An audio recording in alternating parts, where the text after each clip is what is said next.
নাকি? আরে না না, ভুল ভাবছেন, এটা আমি রূপা। আসলে খুব রোদ তো তাই। আচ্ছা, বলবো? না না, চলো, তোমরাও চলো আমার সাথে, কথা দিচ্ছি মন খুশি হয়ে যাবে। তো চলো যাই। কিন্তু অসম্ভব রোদ, আর এবার আমরা যাব বাসে করে। আর ফাইনালি বলতে না বলতে বাসও চলে এসেছে। দেখো আমি আর মা এই যে পাশাপাশি বসেছি, আর বাবা বসেছে ওই দূরে। তো চলো এবার ঠান্ডা ঠান্ডা হাওয়া খেতে খেতে যাওয়া যাক। কি ভাবছো যে আমি পাগল? এত গরমে নাকি আবার ঠান্ডা হাওয়া? আসলে আমরা যে জায়গাটায় যাচ্ছি সেই রাস্তাটাই অনেক সুন্দর, দুদিকে গাছপালায় ঘেরা। দেখো আমি কত সুন্দর আরামে ঠান্ডা ঠান্ডা হাওয়ায় যাচ্ছি। আর এদিকে তো আমার মা হাওয়া পেয়ে ঘুমিয়েই গেছে। আমারও ঘুম পাচ্ছে, চলো একটু ঘুমিয়ে নিই।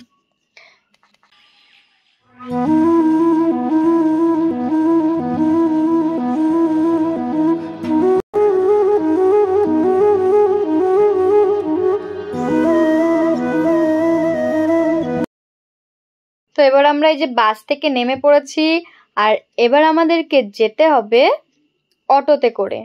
তো চলো যাওয়া যাক।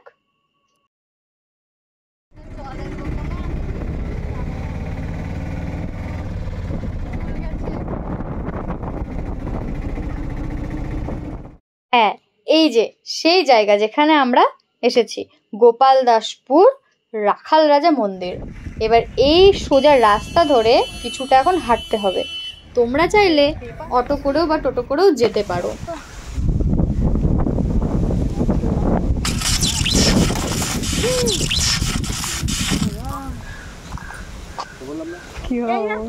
দেখো এখানে কত বড় একটা দুর্ঘটনা ঘটে যেতে পারে। এখানে কি হচ্ছিল? ওই তারে তারে দেখো একসাথে টাচ হয়ে গিয়েছিল না, যেন আগুন জ্বলে গেছিল। কি অবস্থা। ভেতরে কিন্তু অনেকটাই হাঁটতে হয়। আসলে অনেকদিন পরে এসেছি, আর যতবারই এসেছিলাম গাড়িতে করে, এবার এই বাসে আসলাম, তো এই জন্য রাস্তাটা একটু গুলিয়ে গেছে। মাও এসেছে, মায়েরও রাস্তাটা গুলিয়ে গেছে। তো চলো যাই। ঠিক আছে। কটা বাজে? 1:25। তো ফাইনালি বন্ধুরা আমরা চলে এসেছি রাখাল রাজা মন্দিরের ভেতরে। চলো তোমাদেরকে পুরো মন্দিরটা একটু ঘুরে ঘুরে দেখাই, আর এই মন্দিরের ব্যাপারে যেটুকু জানি একটু তোমাদের সাথে শেয়ার করি। অনেক বছর আগে এক ধার্মিক ব্যক্তি এই গোপালদাসপুরের এই জঙ্গলে তার পরিবার নিয়ে বসবাস করতেন। ভিক্ষা করে তিনি নিজের পরিবার প্রতিপালন করতেন ও তার কুলদেবতা গোপীনাথের সেবা করতেন। এখানে কুলদেবতা অর্থাৎ শ্রীকৃষ্ণের কথা বলা হয়েছে। এই ধার্মিক ব্যক্তির নাম ছিল রামকানু গোস্বামী। তার ছিল 3 ছেলে, নিমাইচাঁদ, বলদেব ও তার ছোট ছেলে রাখাল। রামকানু প্রতিদিন সকালবেলায় একটা গাছের ফুল তুলতেন ও তার কুলদেবতার পুজো করতেন। তো একদিন তার ছোট ছেলে রাখাল খেলার ছলে সেই ফুল গাছের সব ফুলগুলো তুলে ফেলে। এবার সকালে উঠে তো রামকানু বাবু সেই ফুলগুলোকে পান না। সে ভীষণ রেগে যায়। রেগে গিয়ে তার 3 ছেলেকে ডেকে পাঠায় আর জিজ্ঞাসা করে যে কে তার গাছের ফুল ছিঁড়েছে। তো কেউ তো ভয়ে জবাব দেয় না, চুপ করে থাকে। এবার রামকানু বাবু রেগে গিয়ে অভিশাপ দেয়, যে আমার এই গাছের ফুল তুলেছে তার 3 রাত্রির মধ্যে মৃত্যু হবে। তার অভিশাপ সত্যিই ফলে যায়। ঠিক তার পরের দিনই রাখালের মৃত্যু হয়।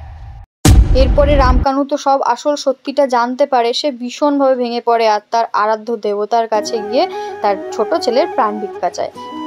কিন্তু তার ছোট ছেলে প্রাণ ফিরে পায় না। অবশেষে তিনি শোকাহত হয়ে ছেলের দুঃখে বৃন্দাবনের উদ্দেশ্যে রওনা হয়। পথে তিনি কোনো একটা জায়গায় রাত্রি যাপন করে, আর সেখানে স্বয়ং শ্রীকৃষ্ণ এসে তাকে বলেন, রামকানু তুই কোথায় যাচ্ছিস? তোকে আর বৃন্দাবনে যেতে হবে না। আমি তোর আরাধ্য ঠাকুর রাখাল রাজা শ্রীকৃষ্ণ আদেশ করছি, গোপালপুরে ফিরে যা। ওখানে আমার প্রতিষ্ঠা করে আমাকে পুজো কর। আমি সেখানে বিরাজ করব।